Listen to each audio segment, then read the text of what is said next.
दीवार पर टंगी सास। पंजाबी में कहावत है, सास चंगी होवे या ते दीवार ते टंगी होवे।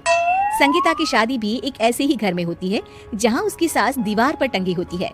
ससुर और पति शादी के पहले दिन उसे सास के फोटो के सामने ले जाते हैं, जहां ससुर जी कहते हैं, बेटा बेटा संगीता, ये तुम्हारी सास थी, बहुत नेक और भली, लेकिन थोड़ी गुस्सैल थी। गुस्सा आने पर सब तहस नहस कर देती थी, पर अब ये इस दुनिया में नहीं है। हाँ संगीता, माँ होती तो तुम इनकी कोई बात टाल नहीं सकती थी, वरना तो माँ घर में भूचाल ले आती। संगीता मन में खुश होती है कि अच्छा है कि ऐसी औरत अब इस घर में नहीं है, लेकिन दिखावे के लिए वो जैसे ही सास की फोटो के सामने हाथ जोड़कर खड़ी होती है, ये क्या? सास उसे देखकर मुस्कुराने लगी। संगीता आंखों को मलकर एक बार फिर से देखती है, लेकिन फिर सास के चेहरे का भाव, भंगिमा यानी एक्सप्रेशन बिल्कुल बदले होते हैं। वो अपने पति और ससुर को कहती है, माँ की तस्वीर तो स्माइल कर रही है। ना ना बेटी, ये कैसे संभव है? जरूर तुम्हें कोई गलती हुई होगी, ऐसा कैसे हो सकता है? लगता है तुम शादी की सारी फॉर्मेलिटी करते करते थक गई हो, तुम्हें आराम की जरूरत है संगीता। खैर, सारे संगीता की बात को इग्नोर कर कमरे में चले जाते हैं। वैसे सास की फोटो पर एक्सप्रेशन एक के बाद एक बदलते ही रहते हैं। सुबह होती है, पति और ससुर को काम पर भेजकर संगीता कमरे की सफाई करने में लग जाती है कि तभी उसे आवाज आती है, टेबल ठीक से साफ करो। ऐसे भी कोई टेबल साफ करता है? इससे अच्छा तो ये गंदा ही था।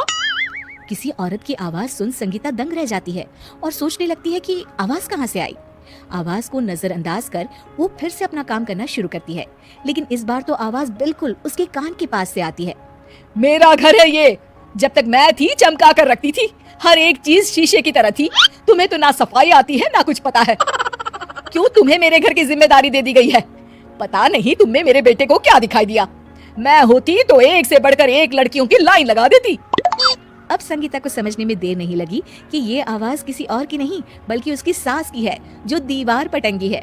वो उसके पास जाती है और कहती है, नमस्ते सासू माँ, मुझे तो कल ही लग रहा था कि दीवार में कुछ काला है। वो दीवार नहीं, दाल होती है पगली। सही पकड़े हैं सासू माँ। तो क्या हो गया आपको जो आप यहाँ भी चैन से नहीं बैठी हैं? सुना मैंने आपका व्यवहार काफी गुस्से वाला था। चुप रह तू, ज्यादा बकर बकर ना कर। घर का काम करना तो आता नहीं, आई है मुझसे बहस करने। हाँ देखिए सासू माँ, मैं आपसे साफ साफ कह देती हूँ, मुझसे पंगा लेने की कोशिश मत करिएगा। तभी पीछे से संगीता का पति आता है। अरे संगीता, किससे बात कर रही हो? कौन है वहाँ? संगीता की सास की फोटो फिर से पहले जैसी हो जाती है। आपकी माँ से कह रही थी कि मुझे काम करना आता। अरे संगीता, माना सास के ताने हर बहू को अच्छे लगते हैं, लेकिन यहाँ तो माँ है ही नहीं, तुम तो फोटो से ही। तुम भी लाजवाब हो संगीता। किसी को विश्वास नहीं होता कि संगीता अपनी मरी हुई सास की फोटो से बात करती है। वहीं आए दिन संगीता की सास संगीता को किसी न किसी बात पर आते जाते ताने देती। संगीता को भी अब सास के तानों और उनसे बात करने की आदत हो गई। वो कभी खानदान की कहानी तो कभी तीज त्योहार कैसे मनाए या किसी व्यंजन की रेसिपी सास से ही पूछती। सारा दिन घर में अकेली संगीता की सास अब उसके लिए तानों के साथ पक्की साथी की तरह भी रहने लगी थी, जो किसी और को नहीं बल्कि संगीता को ही सुनाई देती। तो देखा आपने, सास बहू का रिश्ता हर रिश्ते से ऊपर होता है, फिर चाहे वो खट्टा हो या मीठा।